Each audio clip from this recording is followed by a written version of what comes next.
Aditya, yes sir. बस last topic curves वाला रह गया ना, प्रोबेबिलिटी डिस्ट्रीब्यूशन कर्व्स वाला। उसके अलावा सारे टॉपिक हो चुके हैं ना। Yes sir.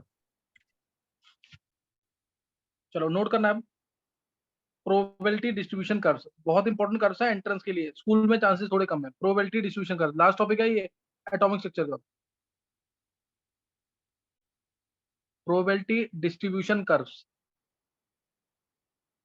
इस, और बहुत ध्यान से सुनना, इसमें तीन कर्व्स हमें पढ़ने हैं, तीन तरीके के कर्व पढ़ने हैं। एक पढ़ना है हमें रेडियल वेव फंक्शन का,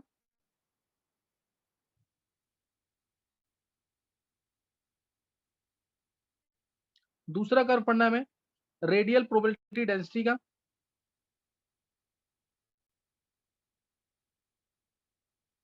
रेडियल वेव फंक्शन यानी आर, और दूसरा रेडियल प्रोबेबिलिटी डेंसिटी यानी आर स्क्वायर। अच्छा आर लिखो या साई लिखो, दोनों का कर्व सेम चलेगा, आर स्क्वायर और साई स्क्वायर। और तीसरा कर्व पढ़ना है, थर्ड सबसे इंपॉर्टेंट कर्व है रेडियल प्रोबेबिलिटी डेंसिटी फंक्शन। और तीनों का जो कर्व है, तीनों का जो कर्व है वो है versus r, small r, distance from the nucleus, radial probability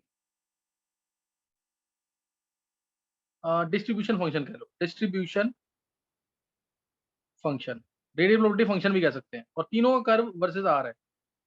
ये तीन तरह के कर्व पढ़ने हैं, और इंपॉर्टेंट किसके लिए? 1s 2s और 2p के लिए। 1s 2s और 2p के लिए ये दो कर्व ज्यादा इंपॉर्टेंट है ना। Radial wave function, radial probability density, radial probability function. Radial wave function है और नीचे रेडियल प्रोबेबिलिटी फंक्शन है, और बीच में क्या है? Radial probability density. नोट कर लिया ये?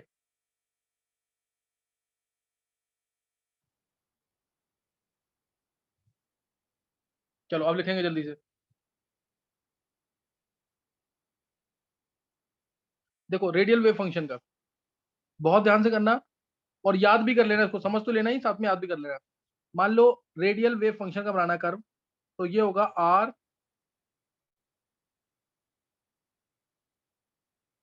तीन कर्व, स्पेस कम है थोड़ा छोटा बनाऊंगा मैं, तीन कर्व्स हैं 1s 2s और 2p के लिए। ये आर है और साई है, डिपेंड करता है ये एन और एल पे। आर किस पे डिपेंड करता है? एन और एल पे, एन और एल पे डिपेंड करता है ये। ब्रैकेट में 1s है तो मैं 10 लिख रहा हूँ। 10 का कर्व है versus distance from the nucleus, versus distance from the nucleus.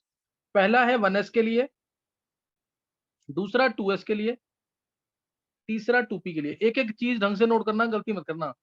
यहाँ पे भी आर है और स्मॉल आर है, आर है स्मॉल आर है। यहाँ पे आर के साथ 20 लिख देना, यहाँ पे आर के साथ 21 लिख देना, यहाँ आर के साथ 21। अब अगर 1s की बात करें, 1s सबको पता है, 1s ऑर्बिटल जो है इसमें इलेक्ट्रॉन्स को फाइंड करने की प्रोबेबिलिटी लगभग इन्फिनिटी होगी न्यूक्लियस के पास। यहाँ पे अगर तुम देखोगे इलेक्ट्रॉन को फाइंड करने की प्रोबेबिलिटी, यहाँ पे इलेक्ट्रॉन इनफाइनाइट होंगे, और जैसे न्यूक्लियस से दूर जाओगे तो प्रोबेबिलिटी कम होती जाएगी। जैसे न्यूक्लियस से दूर जाओगे प्रोबेबिलिटी क्या होती जाएगी? कम होती जाएगी, कम होती जा रही है। लेकिन जीरो कभी नहीं होगी अगर हम 1s में है। अगर हम 1s में हैं तो कभी जीरो नहीं होगी। इसलिए ये कर्व बोलता है कि एक तरह से लगभग इन्फिनिटी से स्टार्ट करते हैं, यानी मैक्सिमम से स्टार्ट करते हैं और इन्फिनिटी पे खत्म करते हैं। ये टच नहीं करेगा एक्स एक्सिस को। जैसे जैसे हम न्यूक्लियस से दूर जा रहे हैं, न्यूक्लियस से दूर जा रहे हैं तो प्रोबेबिलिटी क्या हो रही है? कम होती जा रही है, कम होती जा रही है, लेकिन जीरो नहीं होती कभी भी। ये पॉजिटिव साइड है। अब 2s की बात करें, अगर 2s की बात करें तो सबको पता है कि 2s में एक नोड आता है, नोड निकालना सीखा हुआ ना। ये पहला शेल खत्म, यहां तक इलेक्ट्रॉन्स है, तो बीच में एक नोड आएगा, यहाँ पे इलेक्ट्रॉन नहीं होंगे, जैसे यहाँ मान लिया नोड। सर ये कैपिटल आर किसको डिनोट कर रहा है? दिया तुम सारा ढंग से सुना करो, पहली लाइन में बोला ना रेडियल वेव फंक्शन, सही है। यहाँ यस पे, सर, तब बात नहीं आ रही। यहाँ पे कोई इलेक्ट्रॉन नहीं है। इधर जो मैं येलो से शो कर रहा हूँ ये नोड, नोड वाले पॉइंट है, यहाँ पे कोई इलेक्ट्रॉन नहीं। और उसके बाद यहाँ पे सेकंड शेल यहाँ से स्टार्ट हुआ, जो मैं ब्लू से शो कर रहा हूँ। ये 2s के अंदर इलेक्ट्रॉन को फाइंड करने की प्रोबेबिलिटी, यहाँ पे मैक्सिमम, इधर पॉइंट पे क्या होगी, 2s में जब स्टार्ट हुआ तो मैक्सिमम, और बाद में क्या होती जाएगी, फिर कम होती जाएगी। 2s में एक नोड होता है ना, n माइनस एल माइनस 1 से निकाल लो। 2s में कितने नोड होंगे, एक, तो इसलिए 2s का जो कर्व बनेगा, ध्यान देंगे 2s का कर्व बनेगा, तो मैं भी रब कर दूंगा सारा। 2s में एक बार ये टच करेगा, ये टच कर लिया, और उसके बाद फिर सेकंड शेल आएगा तो प्रोबेबिलिटी मैक्सिमम तक जाएगी, फिर दोबारा, अब लेकिन जीरो नहीं होगी, अब जीरो नहीं होगी, ये ध्यान रखना इस चीज का। क्या 2s का कर्व समझ आ गया है? एक यहाँ पे कुछ एक गड़बड़ हुई है, ये आर स्क्वायर का कर्व बना दिया मैंने, एक मिनट रुकेंगे।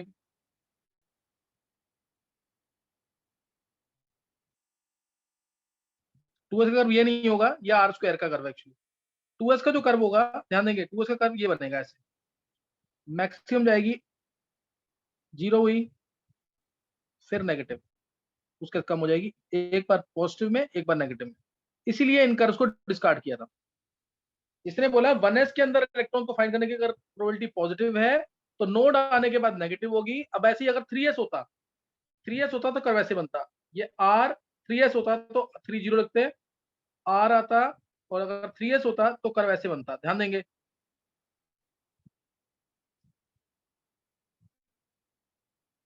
अब जीरो नहीं होगा। क्या ये समझ आ गया, ये पॉजिटिव तो ये नेगेटिव, फिर ये पॉजिटिव, क्या समझ आया ये?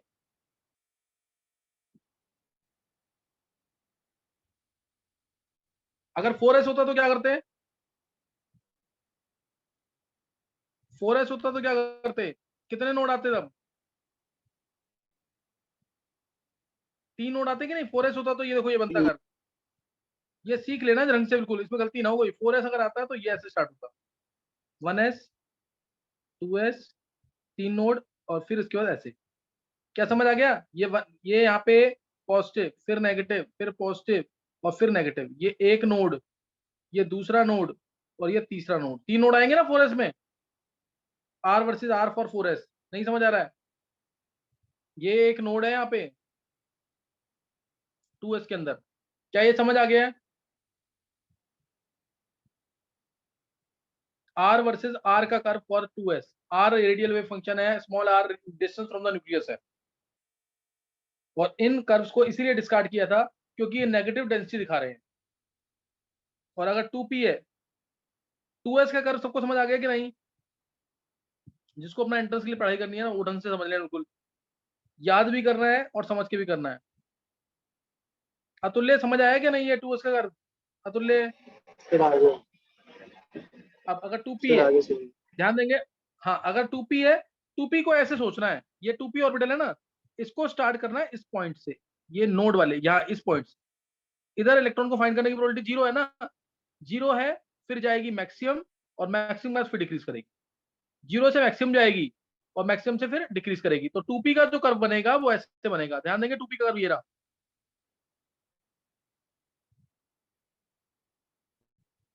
जीरो से स्टार्ट होगा, 2p का कर्व जीरो से स्टार्ट होगा, दिस इज फॉर 2p। क्या क्लियर हो गया है?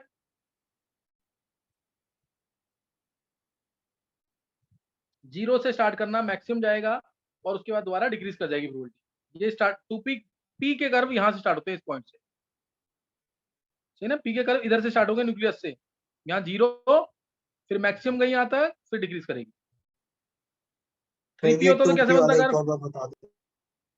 2p वाला जीरो से स्टार्ट करना है, इस पॉइंट से देखो सर, 2p का कर्व है ना, कोई भी 2p ऑर्बिटल है, जैसे ये ले लिया 2p, ये है, तो इस पॉइंट से स्टार्ट करना है, इधर इलेक्ट्रॉन को फाइंड करने की प्रोबेबिलिटी क्या होती है, जीरो, ये नोड होता है ना डायरेक्ट, समझ गए कि नहीं? ठीक है सर। तो इसलिए जीरो से स्टार्ट करना है, जीरो से स्टार्ट करना है, फिर यहां तक मैक्सिमम गई, फिर मिनिमम, और 2p में कोई नोड नहीं है, इसलिए नीचे टच, इधर टच मत कराना नीचे। 2p में n माइनस एल माइनस 1 क्या आता है, जीरो, नो नोड। 3p होता तो, 3p का कर्व होता तो कैसे बनता,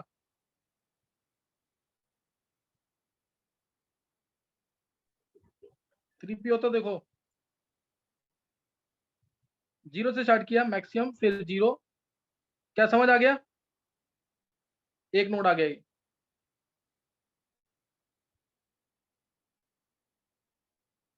3p समझ आ गया कि नहीं? एक बार पॉजिटिव एक बार नेगेटिव। सर ये पी वाले दोबारा बता दो। कौन पूछ रहा है? कनिका। कनिका देखो, जो पी वाला ऑर्बिटल है ना, इसका कर्व इसको देख के बनाते हैं। ये वाला पॉइंट है ना, ये वाला, यहाँ पे इलेक्ट्रॉन्स होंगे क्या? No sir.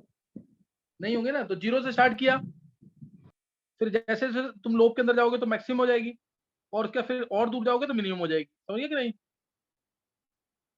Okay sir. तो ये ऐसा कर्व बनेगा 2p का, सही ना? 2p का कर्व ये बनेगा। नेक्स्ट जो है, मैंने बता दिया तुम्हें, 1s का बताया। 1s से तुम 2s भी बना सकते हो, 3s बना सकते हो, 4s बना सकते हो, 5s बना सकते हो। ऐसे ही 2p से 3p 4p 5p सब बना सकते हो। इसमें मुझे लगता है किसी को कोई डाउट नहीं होगा, रेडियल वेव फंक्शन के कर्व समझ आ गए होंगे। 1s का बताया मैंने r वर्सेस r, 2s का बताया r वर्सेस r, 2p का बताया r versus r। Capital R यहाँ पे रेडियल वेव फंक्शन है, कैपिटल R यहाँ पे रेडियल फंक्शन है। नोड मैंने बता दिया, नोड कैसे आते हैं, सही ना? अब है नेक्स्ट जो कर्व्स हैं वो है आर स्क्वायर वर्सेस r, इसी के नीचे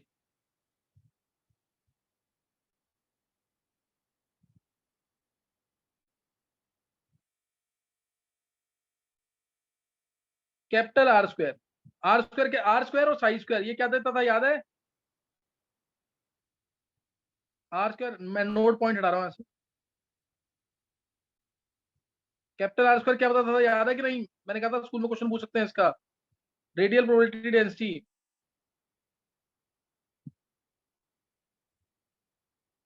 ये 1s के लिए, अगेन ये 2s के लिए, ये 2p के लिए। 1s 2s 2p के लिए R square versus R. R square है रेडियल प्रोबेबिलिटी डेंसिटी, यानी इलेक्ट्रॉन्स को फाइंड करने की प्रोबेबिलिटी क्या होगी। और आर स्क्वायर है तो नेगेटिव कुछ नहीं रहेगा, सब पॉजिटिव हो जाएगा।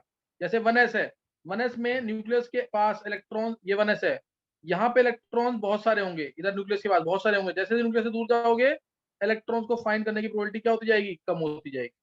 तो सेम कर्व बनेगा ऊपर वाला, बस स्क्वायर करना है, थोड़ा और स्टीपर हो जाएगा। ये कर्व बन गया इसका।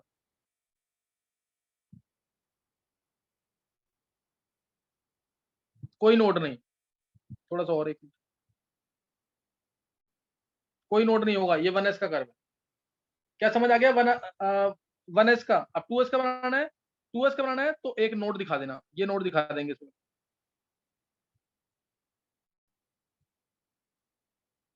ये बनेगा, अब नोट मत दिखाना। क्या समझ आ गया 2s का? अब नेगेटिव नहीं होगी प्रोबेबिलिटी डेंसिटी, अब क्या होगी, पॉजिटिव। अब टच नहीं करेगा नोट, बस एक ही तुम्हें दिखाना है यहाँ पे, एक ही नोट होगा ये रहा। और अब प्रोबेबिलिटी डेंसिटी नेगेटिव नहीं होगी, जहां जो यहाँ नेगेटिव आई थी ना, ये वाली, ये नेगेटिव आई थी कि नहीं? ये नेगेटिव वाला पार्ट क्या होगा, एक तरह से पॉजिटिव। यही कर्व है, देखो ये नोड आया, ये नोड आ गया, और जो नेगेटिव पार्ट था वो पॉजिटिव हो जाएगा। क्या ये समझ आ गया 2s का कर्व?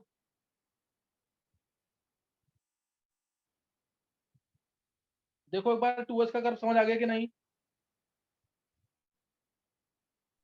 सर आर स्क्वायर और आर में 1s के कर्व में कोई डिफरेंस नहीं है? थोड़ा स्क्वायर कर रहे हैं, थोड़ा स्टीपर हो जाता है, थोड़ा और अंदर की तरफ हो जाता है, बाकी कोई डिफरेंस नहीं। और ये वाला आर 2s का था, इधर आर स्क्वायर है, तो स्क्वायर करेंगे तो नेगेटिव पार्ट क्या हो जाएगा, पॉजिटिव। ऐसे भी याद रख सकते हो, R square versus R, probability of finding electrons in 2s orbital. अगर 2p 3s होता तो कैसा बनता कर, 3s होता तो एक बार और टच करता है यहाँ पे, एक बार और टच करता, फिर और कम। समझ आया कि नहीं? है दो नोड, एक ये नोड, एक ये नोड। क्या समझ आ गया?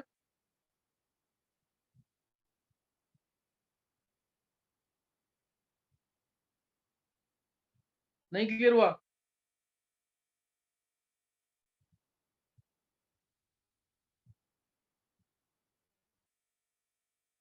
दिया समझ आ गया कि नहीं 3s का कर्व? यस सर, आ गया। और 4s का होता तो? सर उसमें एक और दिखा दे। तीन बार टच कर। हाँ हाँ, एक नोड और दिखा देते, मैं ये हटा रहा हूँ। अब 2p का कर्व स्क्वायर करेंगे तो सेम रहेगा कि नहीं?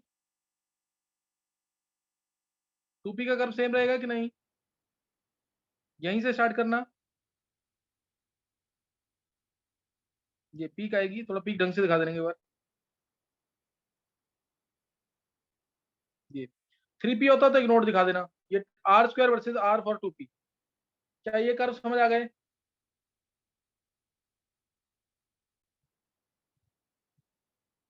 क्या ये कर्व समझ आ गया है? Yes sir. चलो अब जो है नेक्स्ट देखेंगे। नेक्स्ट देखना सबसे इंपॉर्टेंट कर्व। अब तुम्हें निकालना रेडियल प्रोबेबिलिटी फंक्शन के कर्व, इसलिए ऊपर के 3 कर्व मैं रफ कर रहा हूं, मैं उनको रफ कर रहा हूं। रेडियल वेव फंक्शन के कर्व मैं रफ कर रहा हूं, ऊपर के 3 रेडियल वेव फंक्शन।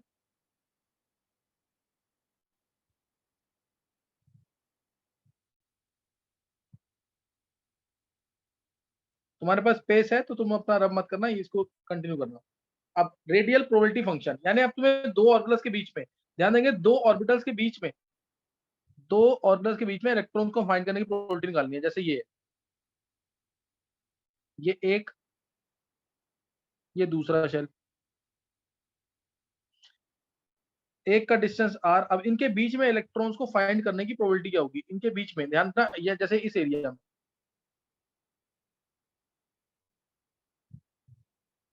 इन दोनों शेल के बीच में इलेक्ट्रॉन्स को फाइंड करने की प्रोबेबिलिटी क्या है? एक का रेडियस r, देखो ये रेडियस r, ये होगा r प्लस डी आर, ये r तो ये डी आर। क्या समझ आ गया? यहां पे इलेक्ट्रॉन्स को फाइंड करने की प्रोबेबिलिटी क्या होगी डीवी वॉल्यूम में? क्या क्लियर है ये?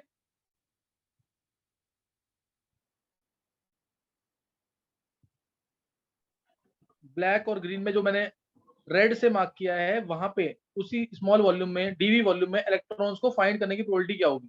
क्या क्लियर है ये?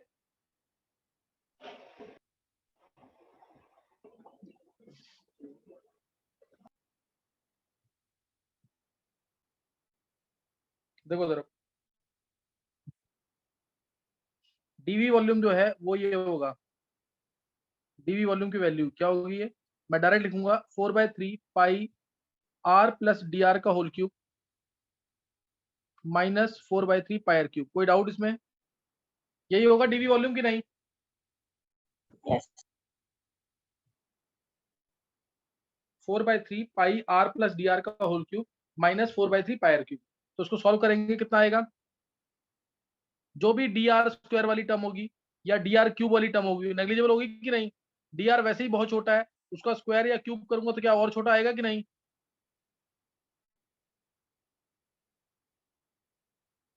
बोलो।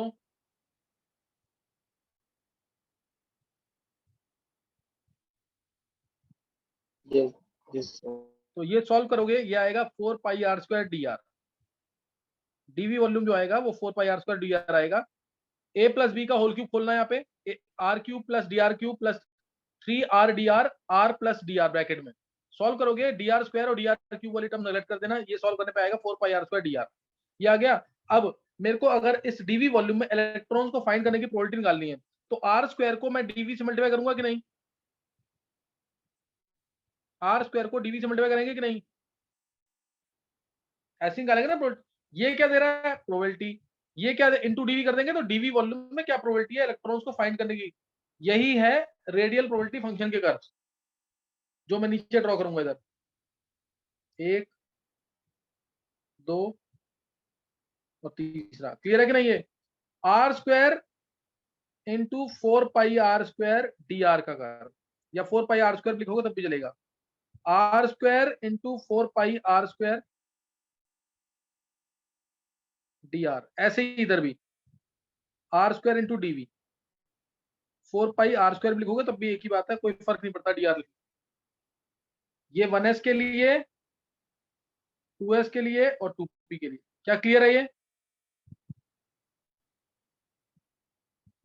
देखो क्लियर है कि नहीं ये?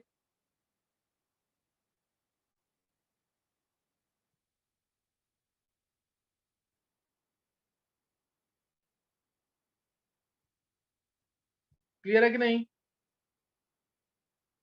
Yes sir. यस अब देखो, अब तुम इसमें जब प्लॉट करोगे, डीवी है ना, आर स्क्वायर का कर्व तुमने प्लॉट कर रखा है ये ब्लू से, आर स्क्वायर का कर्व प्लॉट कर रखा है ब्लू से। अगर तुम कर्व प्लॉट करोगे किसका? डीवी का, यानी 4 pi are square d R का वर्सेस आर, तो वो कर्व ऐसे आता है लगभग, ये ऐसे आएगा देखो। और बहुत दूर जाके कर्व बनेगा ऐसे। तो हमें एक तरह से क्या करना है, इन दोनों कर्व्स को मल्टीप्लाई तो करना है, समझ गए कि नहीं। तो अगर dv इंटू आर स्क्वायर करते हो, dv into are square, zero से स्टार्ट हो रहा है dv, आर स्क्वायर है मैक्सिमम पे, तो जीरो इंटू मैक्सिमम, जीरो से स्टार्ट होंगे कर्व्स की नहीं है वाले, जीरो से कर्व स्टार्ट होंगे, फिर इसके बाद इस पॉइंट पे निकालना है तो इसको और इसको मल्टीप्लाई करना है, इस पॉइंट पे निकालना है तो इसको और इसको मल्टीप्लाई करना है, तो कर्व स्टार्ट होगा जीरो से और ऐसे आएगा कर्व 1s का, ये 1s का कर्व है, ये 1s का कर्व है, और ये इसका R square into 4πr² dr for 1s, ये कर्व है 1s का। और ये जो पीक आती है ना, ये पूछते हैं, ये जो पीक आती है इसको पूछते हैं, इसको बोलते हैं most probable radius, RMPR, most probable radius कितना आता है 1s के कर्व के लिए, तो ये वैल्यू जो आती है बोर्स फर्स्ट ऑर्बिट रेडियस के इक्वल आती है, यानी 0.529 आर्मस्ट्रॉन्ग, 0.529 आर्मस्ट्रॉन्ग। क्या क्लियर है?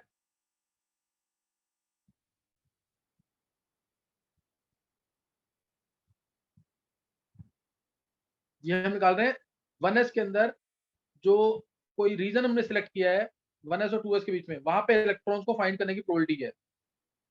ऐसे ही 2s के अंदर निकालोगे, 2s के अंदर तो स्टार्ट कहां से होगा, ये समझ आ गया सबको कि नहीं? ये 0.529 आर्मस्ट्रॉन्ग पे आई है या 52.9 पिकोमीटर पे, most probable radius. Clear, most probable radius यहाँ पे आता है इसका। क्लियर है कि नहीं? Yes sir. देखो अब 2s के लिए चेक करना है, 2s के लिए चेक करना है, तो उस केस में 2s में चेक कर रहे हैं तो फर्स्ट वाली पीक छोटी होगी, जीरो से स्टार्ट होगा, इधर ही से जीरो है मैक्सिमम है, जीरो इंटू मैक्सिमम, जीरो से स्टार्ट होगा, तो कर्व ऐसे चलेगा जी।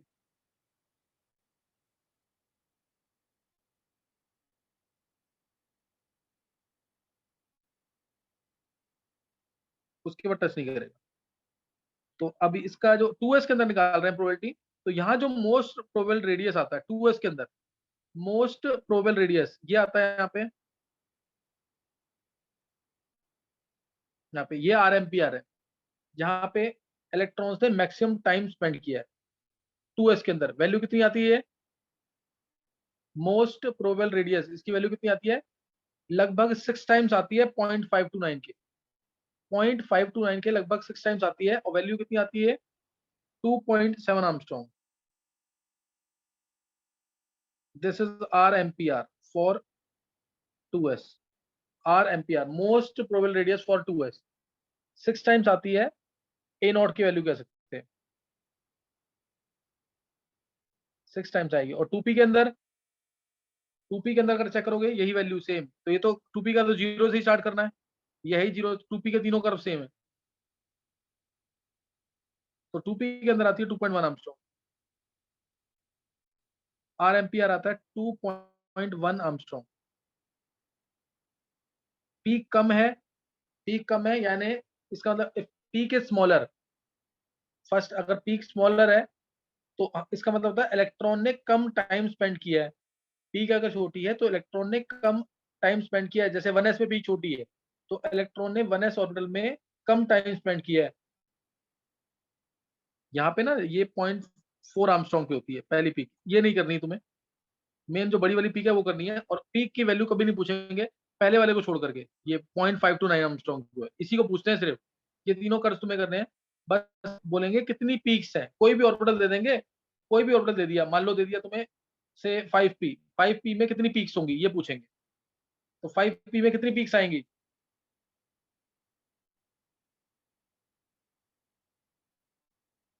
बोलो।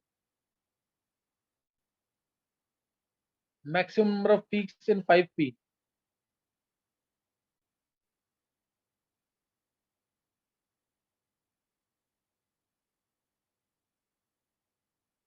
5p में कितनी पीक्स आएंगी बोलो।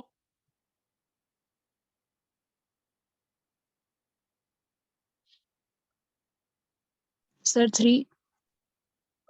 4 5p है ना, 4 आएंगी। नंबर ऑफ पीक्स अगर याद रखना है तो तुम डायरेक्ट याद रख लो, number of peaks is radial nodes plus 1, radial nodes plus 1 यानी n minus l, number of maximum number of peaks कोई पूछेगा तो n माइनस एल होती है। क्लियर है कि नहीं? ये नंबर ऑफ पीक्स,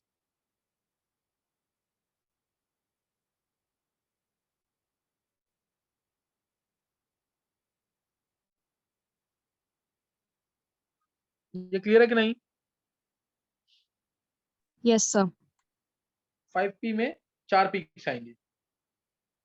कभी भी नंबर ऑफ पीक्स निकाल ली हो रेडियल प्रोबेबिलिटी फंक्शन कर्व्स के अंदर तो n minus L, n minus L.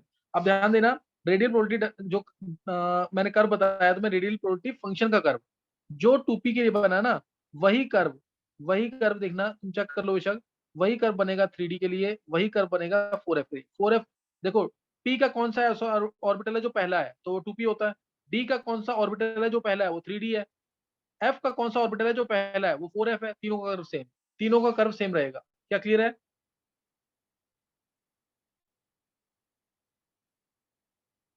Clear है कि नहीं? है तुम एक बार चेक कर लो बेशक, 1s और 2p के कर्व सेम है कि नहीं?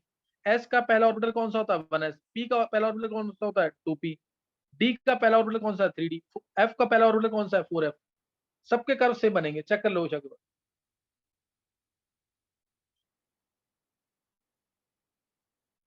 लोएस्ट पॉसिबल d ऑर्बिटल कौन सा है? 3d। Lowest possible f orbital कौन सा? 4f। सबके कर्व सेम है, कोई डाउट तो नहीं है इसमें?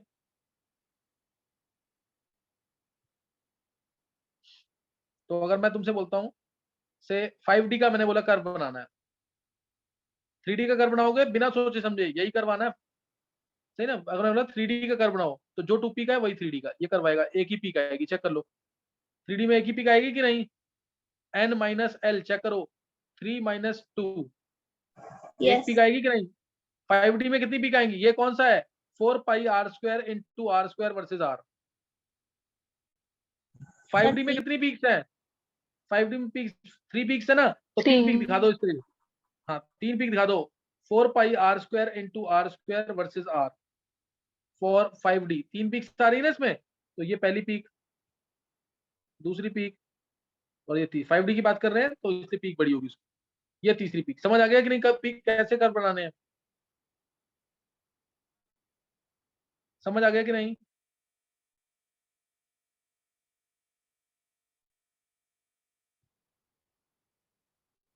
किसी को डाउट तो नहीं कोई? विधि? Yes, sir. Clear है। अब एक चीज ध्यान रखना, जैसे मैंने 2p का कर्व बनाया, 2p का कर्व बनाया, 2p का curve R square into 4 pi are square into are square for 2p versus are for 2p, ये है ना? और ऐसे ही डी का कर्व बनाया, दो कर्व तुम्हें बना के दे दिए, 4 pi are square into are square for 3d, तो वो भी ऐसे ही बनता है। ये 3d 2p का, ये 3d का। बस ये ध्यान रखना 2p और 3d के कर्व में डिफरेंस ये होता है, अगर तुम ध्यान से देखोगे ना तो यहाँ 2p के कर्व में स्ट्रेट लाइन चलती है, ये स्ट्रेट चलती है, और इसमें पैराबोलिक चलता है कुछ, देखो अलोंग वाई एक्सिस, है कि नहीं पैराबोलिक? समझ गए कि नहीं? है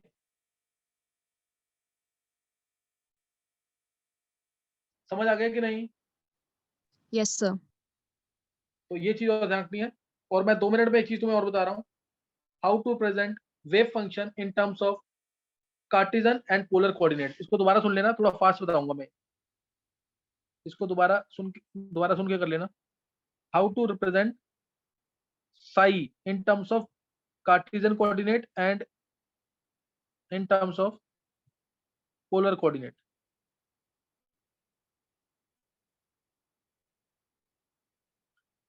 ये एक्सिस मैंने मार्क कर दी, ये एक्स एक्सिस है, ये वाई एक्सिस है, ये जेड एक्सिस है, एक्स वाई जेड एक्सिस, ठीक है ना? अब इलेक्ट्रॉन की पोजीशन इस समय यहाँ पे है, मान लो इस पॉइंट पे, यहाँ पे इलेक्ट्रॉन, ये एक्स एक्सिस पे कितना डिस्टेंस ट्रेवल किया इसने, और जब ये गया यहाँ पे तो डायरेक्टली अगर गया तो ये मैंने मान लिया ऐसे गया सीधा, तो इसने एक्स एक्सिस पे, और ये पॉइंट है X Y Z, R distance इसने ट्रेवल किया, तो एक्स एक्सिस पे इसने कितना ट्रेवल किया होगा? ये वाला डिस्टेंस ट्रेवल किया, वाई एक्सिस पे ये डिस्टेंस ट्रेवल किया वहां पहुंचने के लिए, और जेड एक्सिस पे ये पूरा। जब ये इलेक्ट्रॉन डायरेक्टली इस पॉइंट से, ओरिजिन से लेके यहाँ पे आया, ऑरिजिन से यहाँ पे आया, सपोज इसने एंगल थीटा बनाया, सपोज इसने थीटा एंगल बनाया विद जेड एक्सिस, और इस इलेक्ट्रॉन की प्रोजेक्शन आई नीचे, इस इलेक्ट्रॉन की प्रोजेक्शन आएगी नीचे, नहीं करवा दी आदित्य, श्रोडिंगर वेव इक्वेशन हो चुकी है। ये यहाँ पे नीचे आया और इसने एंगल 5 बनाया, इसकी प्रोजेक्शन नीचे बनाई है इस इलेक्ट्रॉन की मूवमेंट की, इसने एंगल बनाया 5 विद द एक्स एक्सिस, 5 बनाया विद एक्स एक्सिस, सही ना, 5 बनाया विद एक्स एक्सिस। बस जल्दी से नोट करना है इसमें, जो एक्स होगा, सॉरी जेड जो होगा, जिसको वेक्टर्स आता है, जेड क्या होगा, जेड अपॉन में आर कॉस थीटा होगा कि नहीं, जेड इक्वल टू हो जाएगा आर कॉस थीटा। कोई डाउट तो नहीं है इसमें किसी को, जेड होगा आर कॉस थीटा, और ये वाली लाइन क्या होगी, ये पढ़ रखा है ना ऐसे, ये जेड है, ये यहाँ पे सपोज 90 डिग्री का एंगल बन रहा है, और ये लेंथ दे दी तुम्हें आर, ये थीटा, ये जेड है, और ये कोई लेंथ है, कोई भी लेंथ हो सकती है, तो मान लो वाई, तो जेड होगा हमारा, ये आर लेंथ है, तो जेड क्या होगा आर कॉस थीटा, ट्रिग्नोमेट्री लगा के निकाल सकते हो, जेड होगा आर कॉस थीटा, और वाई क्या होगा आर साइन थीटा, ये पता है ना। एंगल 90 डिग्री बनना चाहिए टोटल, ये एंगल 90 डिग्री होना चाहिए, तो यहाँ पे जेड आर कॉस थीटा है, और ये वाली टर्म जो है प्रोजेक्शन वाली, ये होगी आर साइन थीटा, यही 90 डिग्री एंगल है, देखो उधर,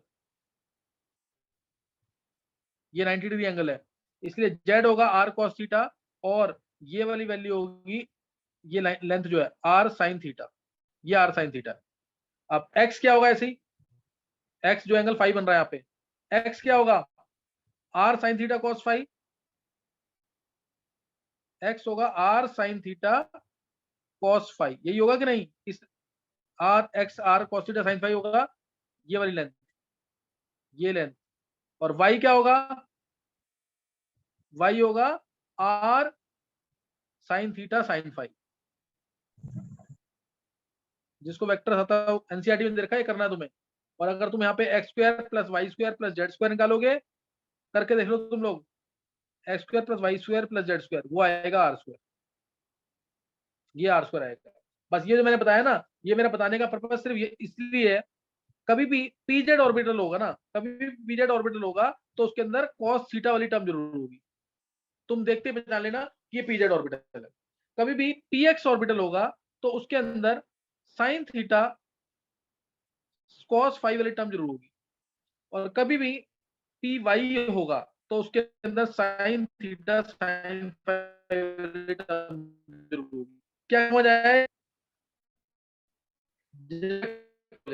ये ऑर्बिटल पहचान, ये ऑर्बिटल्स को पहचानने का तरीका है, थोड़ा सा वेक्टर्स पढ़ोगे समझ आ जाएगा। ये एक्स वाई जेड जो हैं वो कार्टेशियन कोऑर्डिनेट्स हैं, और आर थीटा फाई जो हैं वो पोलर कोऑर्डिनेट्स हैं। तो साई को हम एक्स वाई जेड में भी रिप्रेजेंट कर सकते हैं, और साई को हम polar coordinates R theta phi में भी रिप्रेजेंट कर सकते हैं। एक बार हैंड सेस करेंगे जिसको ये समझ आ गया, जल्दी से एक बार हैंड सेस करेंगे जिसको समझ आ गया। विधि, दिया, ध्रुव, मानसी, हिमांशु, मनीष, लक्ष्य, अतुल्य, कीर्ति, अतुल्य समझ आ गया तेरे को ये, कीर्ति, योग, कनिका, दिवस, दक्ष, प्रियंका, हर्षित, सबको समझ आ गया। चलो कुछ होता है ये तुम कर लेना जरूर, यहाँ सही, यहाँ कल का टेस्ट भी रखा हुआ है, 12th वाला बायोमोलिक्यूल्स का, एटॉमिक्स को, तो ये पढ़ के आना ढंग से, और होमवर्क करके आना अपना, होमवर्क मिस मत करना, ना ऑर्गेनिक का ना इलेक्ट्रॉनिक कंस्ट्रक्शन वाला, स्ट्रक्चर वगैरह जो बनाने को दिए जरूर आ गया। सर कल एटॉमिक स्ट्रक्चर का टेस्ट है। हाँ, मोल कंसेप्ट एटॉमिक स्ट्रक्चर दोनों बोले हुए ना तुम लोगों को, और ये आगे डिसाइड करेगा कि ऑर्गेनिक किसको करनी है, सही ना, नहीं तो 15 अगस्त तक उसके बाद नहीं करने को मिलेगी ऑर्गेनिक।